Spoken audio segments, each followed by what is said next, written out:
Hello pupils, today we're going to have a look at forming questions in the past simple.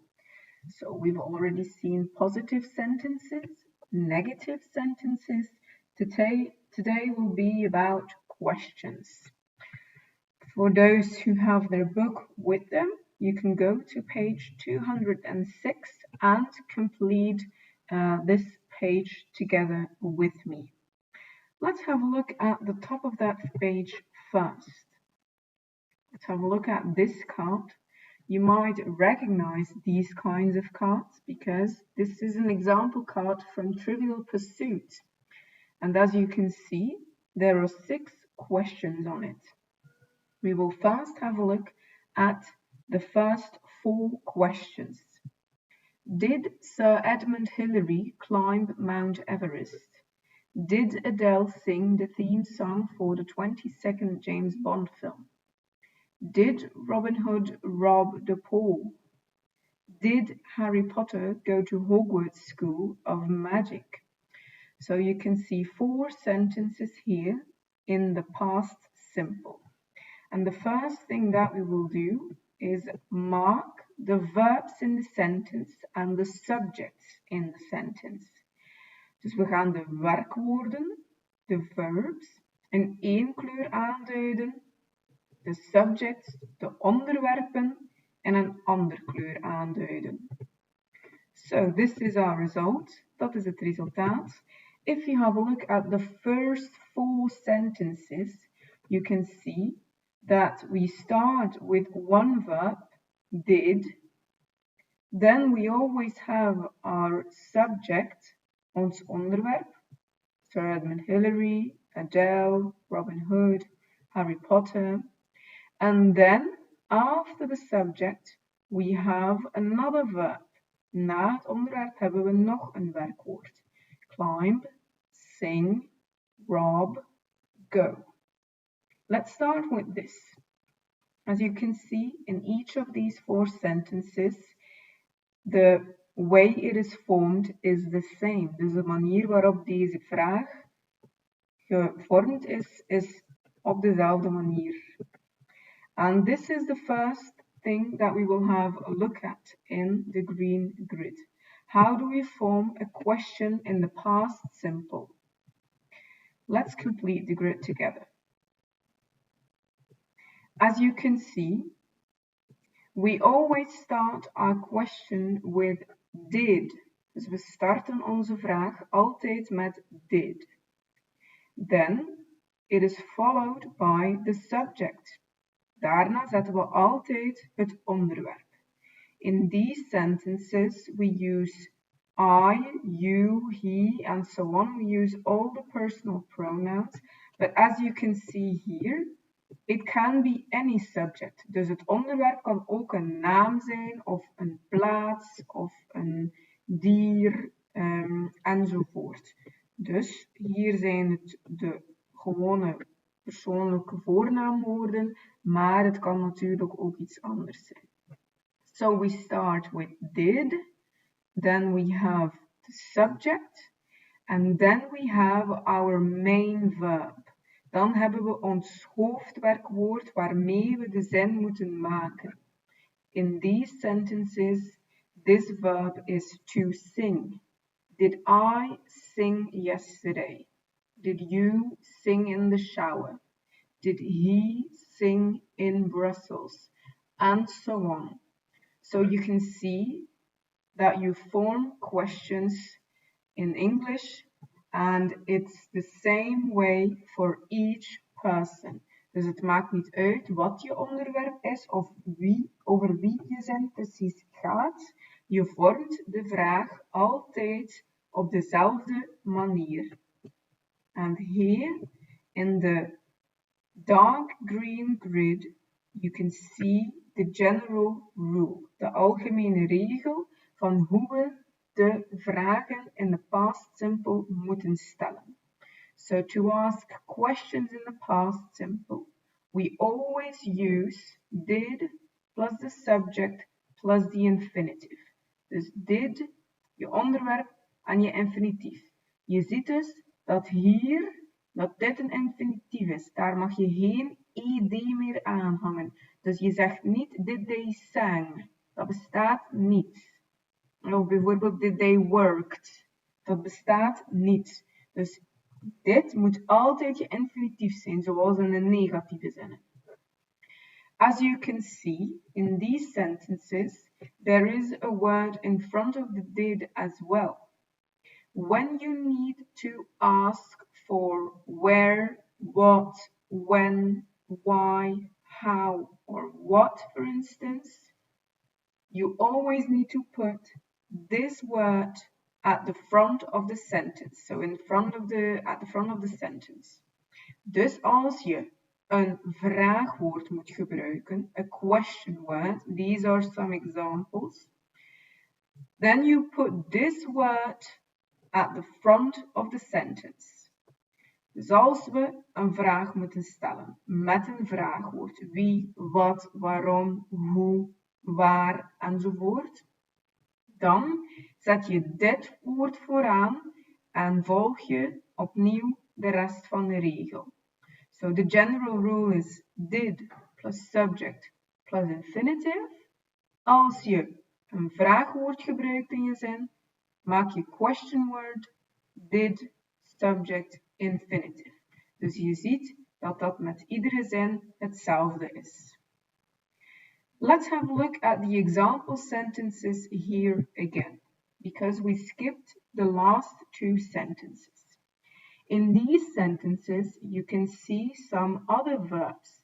They are not conjugated in the same way. Deze zijn niet vervoegd op dezelfde manier. Let's have a look. Were the dinosaurs big? Was Eddy Merckx a winner in the Tour de France? Dus hier zie je dat die twee zinnen op een andere manier, of die twee vragen op een andere manier gevormd zijn. En de enige reden daarvoor is omdat dat vragen zijn die met to be gesteld worden. In the lesson about negative sentences, we have seen that we never use did or did not in negative sentences. It's the same for questions. When you need to ask a question in the past simple, dus als je in de verleden tijd een vraag stelt, with to be or can, we never use the verb form did. Als je dus een vraag stelt in de verleden tijd met to be of met can, dan gebruik je nooit die did. Dat zie je ook in die voorbeelden bovenaan in dat kaartje van Trivial Pursuit. Als je een vraag stelt met to be, when you ask a question with to be, you just start with the verb to be and then you put your subject and the rest of the sentence. Als je dus een vraag stelt met to be, dan start je met to be, dan vervoeg je dat natuurlijk wel. Dan komt je onderwerp en dan de rest van de zin. Hier bovenaan kan je zien dat er twee vormen zijn van to be. Bij I, he, she of it gebruik je was. Was I a winner? Was he a winner? Was she a winner? Enzovoort. Bij you en bij alle meervoudsvormen gebruik je were. Were you big? Were you big in het meervoud dan? Were they big? Were we big? Of als het bijvoorbeeld een meervoudsvorm is van iets anders. Were the dinosaurs big? Dus dat moet je goed onthouden. When you ask a question with to be, we always start with to be, then we have the subject, then we have the rest of the sentence. The same with can. When you ask a question in the past simple with can, we use can in the past simple, our subjects, and then the rest of the sentence. Zoals je can in de verleden tijd gebruikt, als je met can in de verleden tijd een vraag moet stellen, dan gebruik je can in de verleden tijd. Dat wordt could. Dan hebben we het onderwerp en dan hebben we de rest van onze zin. Okay, so this is the general rule and these are the rules for to be and can. As you can see here at the top of the page, there is another card with the answers to these questions. Zoals je hier kan zien, staat er nog een kaartje met de antwoorden op deze vragen. And the first thing that we will do is underline the correct answers. Dan moet je natuurlijk niet kennen of die vragen waar zijn, ja of nee. But we will have a look at the answers that you can find here. Did Sir Edmund Hillary climb Mount Everest? Yes, he did. Did Adele sing the theme song for the James Bond film? No, she didn't. Were the dinosaurs big? Yes, they were. Was Eddy Merckx a winner of the Tour de France? Yes, he was. If you have a good look at these answers, you can see that we always give the answer or give a short answer and we use the first verb from these questions. Did Sir Edmund climb? Yes, he did. Dus we gebruiken telkens het eerste werkwoord uit die vraag. Did Adele sing the theme song? No, she didn't. Opnieuw, we hebben dit gebruikt, maar we zeggen nee, dus we moeten dat negatief maken. Were the dinosaurs big? Yes, they were. Opnieuw, we gebruiken het werkwoord waarmee we de zin gestart zijn. Was Eddy Merckx a winner? Yes, he was. Opnieuw was het werkwoord waarmee we gestart zijn. We gaan eens kijken in het groene kader. Let's have a look at the green grid here at the bottom. When we give a short answer to a yes or no question, dus een ja-nee vraag, we use the first verb of the question in the correct form. Dus dat wil zeggen de correct form in het positief of in het negatief. So this is an example. Did Robin Hood rob the poor? No, he didn't. Of yes, he did. Dat zou ook kunnen. Dus hoe maak je een kort antwoord? Je zegt ofwel yes, ofwel no. Dan herhaal je het onderwerp, maar je maakt daar een persoonlijk voornaamwoord van. Robin Hood, dat is hetzelfde als he. Dus van Robin Hood maak je hij. En dan herhaal je je werkwoord waarmee je de vraag gestart bent. Then you repeat the verb which you use to start the question. Either if it's positive, als het een positief antwoord is, yes, he did. If it's a negative answer, no, he didn't. And you do this for every question you answer. No or yes, repeat the subject, herhaal het onderwerp en herhaal de did or didn't. If your question is with to be, you answer with to be as well.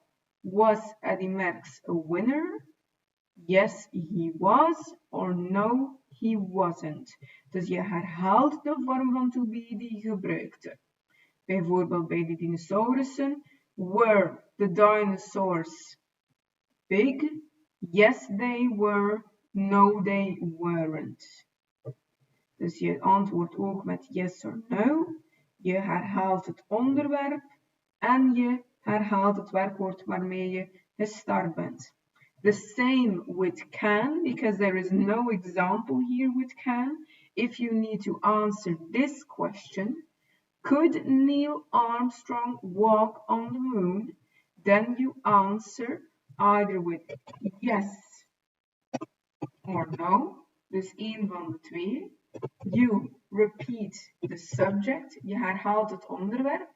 Neil Armstrong is the same as he. And we repeat our verb form, positive or negative. Yes, he could. No, he couldn't. If you want to be sure that you will remember this, write this down here. Dus als je zeker wil zijn dat je dat ook onthoudt dat het bij can ook zo is, dan schrijf je het best ook op. So for can it's the same rule. We say yes or no. We repeat the subject, het onderwerp herhalen. And we use the verb form from the question. Positive or negative. Okay. So this is the explanation about questions. So what have we seen now? The general rule, did plus subject plus infinitive. For to be, we use the past of to be, was or were. For can, we use the past, could, and we give short answers by repeating the subject and then the first verb of the question. Okay, I hope everything is clear. The first thing that you will need to do now is go back to the learning path and do 2 exercises on questions. I will very shortly show these exercises now, so you will definitely know what you have to do. The first exercise that you need to do is this one. It's a very basic extra exercise to just practice the forming of the question.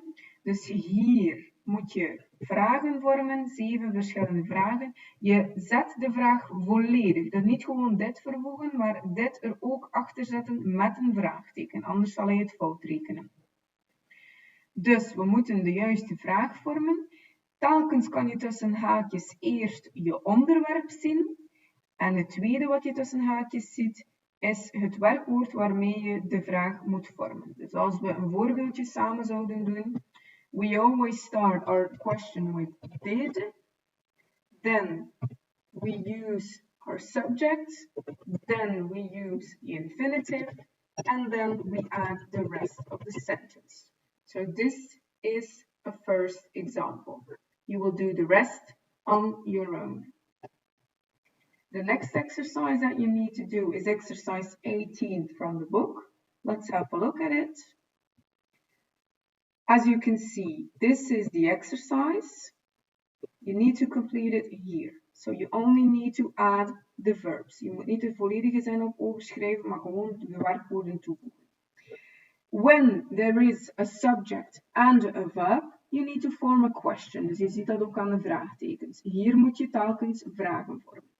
Als er enkel een werkwoord staat en dus een punt op het einde van de zin, dan vorm je daar gewoon een positieve zin van in de verleden tijd. Let wel op, sommige werkwoorden zijn onregelmatige werkwoorden. Bijvoorbeeld 2 is daar een voorbeeld van.